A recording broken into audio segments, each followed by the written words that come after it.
So hello friend, this is Suraj और आज की वीडियो में हम लोग बात करेंगे पार्शियल डिफरेंशियल इक्वेशन के बारे में। इंजीनियरिंग मैथमेटिक्स 4 का ये टॉपिक है जिसको कि हम शॉर्ट फॉर्म में M4 बोलते हैं। तो इसमें हमें दो टॉपिक पढ़ना होता है। पहला है formation of partial differential equation और इसमें दूसरा टॉपिक हमको पढ़ना है solution of partial differential equation. चलिए हम इसका डिफिनीशन समझते हैं कि पार्शियल डिफरेंशियल इक्वेशन क्या होता है और फॉर्मेशन को पढ़ने के लिए हमें कुछ चीज़ों की जरूरत पड़ती है, उसको भी हम चलिए देख लेते हैं। पहले यहाँ पे हमने एक पेज पे लिखा हुआ है डिफिनीशन, तो पहले हम डिफिनीशन को समझते हैं। तो यहाँ पे लिखा गया है कि an equation which contain partial derivative of a function of two और मोर इंडिपेंडेंट वेरिएबल। इसका क्या मतलब है दोस्त, इसको समझिए। पहले पार्शियल डेरिवेटिव क्या होता है इसको समझते हैं। पार्शियल डेरिवेटिव ये होता है दोस्त, मान लीजिए कोई फंक्शन दिया गया है जेड का, जिसको कि हम मान लीजिए कि मान लेते हैं x² + 3y प्लस समथिंग कुछ भी। पार्शियल डिफरेंशिएशन का मतलब ये होता है कि अगर हम z को x के रिस्पेक्ट में डिफरेंशिएट कर रहे हैं, यानी कि डेल z को अगर हम x के रिस्पेक्ट में डिफरेंशिएट करेंगे, x के अलावा जितने भी टर्म आएंगे उनको हम एज अ कांस्टेंट ट्रीट करते हुए इसको डिफरेंशिएट करते हैं। इस तरीके के डिफरेंशिएशन को हम बोलते हैं पार्शियल डिफरेंशिएशन। समझे कि नहीं?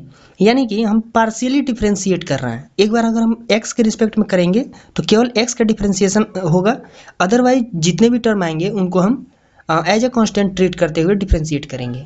अगर हम मान लीजिए कि del z upon del y करते हैं तो इसी तरीके से इस इक्वेशन में जो भी y वाला टर्म होगा केवल उसी को डिफरेंशिएट करेंगे, अदरवाइज जितने भी टर्म आएंगे उनको हम एज ए कांस्टेंट ट्रीट करते हुए डिफरेंशिएट करेंगे। तो यहाँ पे एक फंक्शन हमने माना हुआ है कि if z x comma y, इसका मतलब ये होता है कि जेड एक फंक्शन है जो कि एक्स कॉमा वाई का है, यानी कि एक्स और वाई का फंक्शन है जेड, जिसको कि हम ऐसे भी लिख सकते हैं z equal to f x comma y. इसका मतलब भी यही होता है कि जेड जो है एक फंक्शन है एक्स कॉमा वाई का, जहाँ पे एक्स और वाई जो है ये इंडिपेंडेंट वेरिएबल हैं। यहाँ पे लिखा गया था कि partial derivative of a function of two और मोर इंडिपेंडेंट वेरिएबल, यानी कि इंडिपेंडेंट वेरिएबल जो कि किसी पे डिपेंड ना हो।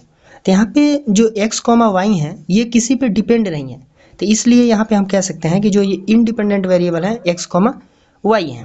तो यहाँ पे formation of partial differential equation को पढ़ने के लिए हमें यहाँ पे ये चीज़ें जानना जरूरी है, जो कि आप मैथ फर्स्ट और मैथ सेकंड में पढ़ के आए हुए हैं। तो थोड़ा सा हम आपको यहाँ पे रिकॉल करा देते हैं। यहाँ पे कोई एक फंक्शन होता है हमारा जेड का, जो कि x कॉमा वाई होता है। एक कोई हमारा जेड का फंक्शन होता है जो कि x comma y independent variable होते हैं, जिसमें तो हम उसमें del z upon del x जहाँ भी लिखा होता है वहाँ पे हम p कह सकते हैं, del z upon del y को हम q कह लेते हैं, del two z upon del x2 को हम r कहते हैं, del two z upon del x del y को हम s कहते हैं, और del two z upon del y square को हम t कहते हैं। जहाँ पे del z upon del x को हम p कहते हैं, उसी चीज़ को थोड़ा सा स्टैंडर्ड करने के लिए डी जेड लिखा जाता है। यानी कि अगर हम जेड को x के रिस्पेक्ट में डिफरेंशिएट करते हैं तो उसको कैपिटल D से डिनोट कर लेते हैं, यानी कि डेल अपॉन डेल एक्स। और जहाँ पे हमारा डेल का जो फंक्शन है जेड, अगर वो y के रिस्पेक्ट में होता है तो उसको d डैश कर लेते हैं। ये चीज़ आपने पढ़ी होगी पहले, तो वही चीज़ है यहाँ पे। ये देखिए यहाँ पे x के रिस्पेक्ट में है तो इसलिए यहाँ पे d है, यहाँ पे y के रिस्पेक्ट में है तो यहाँ पे d डैश है, तो d डैश जेड। यहाँ पे देखिए x2 है, यानी कि x को जेड को x के रिस्पेक्ट में दो बार डिफरेंशिएट किया गया है, तो इसलिए यहाँ पे डेल स्क्वायर और इंटू जेड। तो इस तरीके से ये सारी चीज़ें यहाँ पे देख सकते हैं आप।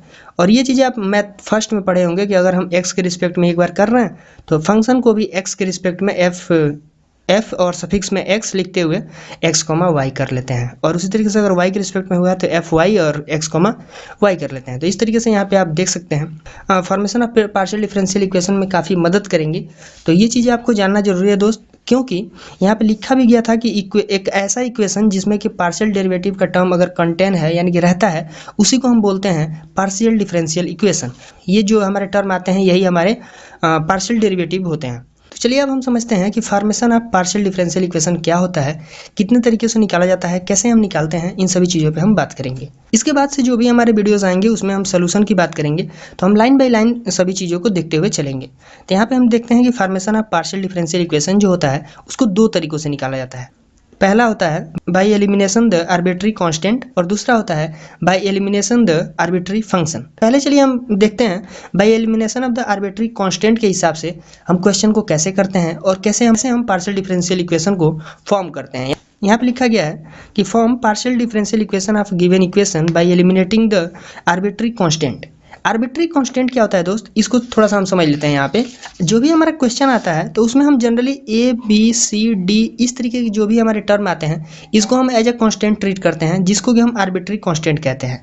इसके अलावा एक्स वाई जेड इस तरीके के जो टर्म आते हैं इसको हम वेरिएबल कंसिडर करते हैं कि जो कि हमारे बदलने वाले होते हैं। पी क्यू आर एस इस तरीके के जो टर्म आते हैं ये हमारे पार्शियल डेरिवेटिव होते हैं, जो कि यहाँ पे हमने अभी आपको बताया था कि del z upon del x del z upon del y इस तरीके की चीज़ों को हम p q r s t के रूप में हम इसको रिप्रेजेंट करते हैं। तो यहाँ पे आप समझिएगा जो भी हमारे पी क्यू आर इस तरीके के जो टर्म आएंगे उसको हम पार्शियल डेरिवेटिव बोलते हैं। तो यहाँ पे अगर हम देखेंगे तो इस तरीके से हमारा एक फंक्शन दिया गया है z equal to a x plus b y plus a b. तो यहाँ पे अगर हम आपसे पूछें कि इसमें आर्बिट्री कांस्टेंट क्या है तो आप इजीली बता सकते हैं a और b यहाँ पे आर्बिट्री कांस्टेंट है। तो ऐसे क्वेश्चन को हमको कैसे करना होता है ये समझिएगा। ये देखिए दोस्त, यहाँ पे जो हमारा z का फंक्शन दिया गया है ये आर्बिट्री कांस्टेंट है, इसको हमको रिमूव करना है। रिमूव अगर हम कर देते हैं यानी कि ए बी को अगर हम रिमूव कर लें और ए बी की जगह पे अगर हमारे पास कोई पार्शियल डेरिवेटिव का टर्म आ जाए यानी कि P q r s T में से कोई टर्म आ जाता है और उस तरीके के अगर जो इक्वेशन बनते हैं उसी को हम बोलते हैं पार्शियल डिफरेंशियल इक्वेशन। ठीक है, तो यहाँ पे हमने किया क्या है इसको समझिएगा। तो यहाँ पे हमने क्या किया कि z को एक बार x के रिस्पेक्ट में डिफरेंशिएट किया गया है। तो यहाँ पे वही हमने लिखा है कि differentiating z partially with respect to x comma y, यानी कि x एक बार हमने x के रिस्पेक्ट में कर लिया इसको डिफरेंशिएशन और एक बार y के रिस्पेक्ट में। तो यहाँ पे हम करेंगे z को तो del z upon del x करेंगे तो x का जो टर्म होगा केवल यही variable as a variable consider किया जाएगा, अदरवाइज सारे पार्ट हमारे कांस्टेंट के रूप में ट्रीट होंगे। तो यहाँ पे हम अगर हम इसका डिफरेंशिएशन करते हैं ax का तो हमारे पास आ जाएगा a, b जो है वो y के साथ में है तो एज ए कांस्टेंट ट्रीट होगा और कांस्टेंट का डिफरेंशिएशन होता है 0, इसलिए इसको लिखने की कोई ज़रूरत है नहीं। तो इसलिए हमने del z upon del x किया है तो इसका डिफरेंशिएशन हमारे पास a आ गया है, जिसको कि हम del z upon del x को हम p कह सकते हैं। तो इस तरीके से हम यहाँ पे देखेंगे तो a इक्वल टू p हो जाएगा। ठीक है, अगर हम y के रिस्पेक्ट में करेंगे यहाँ पे नाउ y के रिस्पेक्ट में करेंगे तो del z upon del y करेंगे तो जिसको कि हम q कह सकते हैं। ये हम बाद में कहे हैं दोस्त, तो इसलिए आप ये कंफ्यूज ना होइएगा कि डायरेक्ट p लिखा गया है डायरेक्ट q लिखा गया है, नहीं ऐसा नहीं है। यहाँ पे समझिए, यहाँ पे ये है कि del z upon del x हम किए हैं तो a आया है तो हमने बाद में इसको इक्वल टू दे करके p लिखा है, जिसको कि हम इम्प्लाई दैट दे करके a इक्वल टू p लिखा है हमने।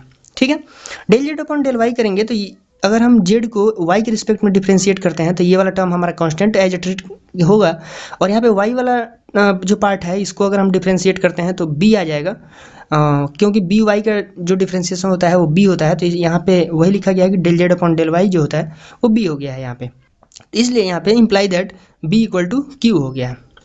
हमने ये सोच करके चला था जो हमारे पास आर्बिट्री कांस्टेंट है यानी कि कांस्टेंट टर्म है a और b, उसको हम कैसे भी रिमूव कर लें P q r s t के फॉर्म में, क्योंकि P q r s T जो होते हैं वो हमारे पार्शियल डेरिवेटिव होते हैं। ठीक है, तो हमने a इक्वल टू यहाँ पे p निकाल लिया है और b इक्वल टू q निकाल लिया है। अब हम क्या करेंगे, सिंपली a और b की जगह पे यहाँ पे क्वेश्चन में p और q रख लेंगे और जो हमारा इक्वेशन बनेगा वही हमारा पार्शियल डिफरेंशियल इक्वेशन बन जाएगा। ठीक है, तो हमने वही की काम किया यहाँ पे, putting the value of a and b in given equation z equal to a x plus b y plus a b की जगह पे हमने p q रख लिया है। तो a की जगह पे p और b की जगह पे q, इस तरीके से हमारा आ गया है z equal to p x plus q y plus p q, which is a partial differential equation, जो कि ये हमारा पार्शियल डिफरेंशियल इक्वेशन है। ठीक है, तो इस तरीके से जो भी हमारे आर्बिट्री कांस्टेंट होते हैं दोस्त उसको हम रिमूव कर सकते हैं, और जो भी आर्बिट्री कांस्टेंट रिमूव करेंगे तो हमको बस यही ध्यान रखना होता है कि उसकी जगह पे बस P q r s T में से कोई टर्म आ जाए जो कि हम उसको रिप्लेस कर पाएँ अपने हिसाब से। ठीक है, सो आई होप कि आपको ये वीडियो पसंद आया होगा, सारी चीज़ों को आप समझ पाए होंगे। नेक्स्ट हम वीडियो में आने वाले नेक्स्ट वीडियोज़ में हम बहुत सारे क्वेश्चन करने वाले हैं इसी के ऊपर, ताकि आपका कोई डाउट ना रह सके। अगर आपका कोई डाउट है तो हमारे कमेंट बॉक्स में बताइए। हमारे टेलीग्राम चैनल के साथ जुड़ सकते हैं जहाँ पे हम बच्चों के डाउट को क्लियर करते हैं। वहाँ पे बहुत सारे बच्चे जुड़े हुए हैं जो कि आपके M4 के लिए ही M4 को पढ़ने के लिए ही वहाँ पे ज्वाइन हुए हैं, तो आप उस ग्रुप को भी ज्वाइन कर सकते हैं। सो आई होप कि आपको ये वीडियो पसंद आएगा। तो वीडियो पसंद आया तो हमारे चैनल को सब्सक्राइब करके बेल आइकन को जरूर प्रेस कर लीजिए, क्योंकि हम इस तरीके का इन्फॉर्मेटिव वीडियो लाएँ तो आप तक सबसे पहले पहुँच सके। So thanks for watching this video, bye.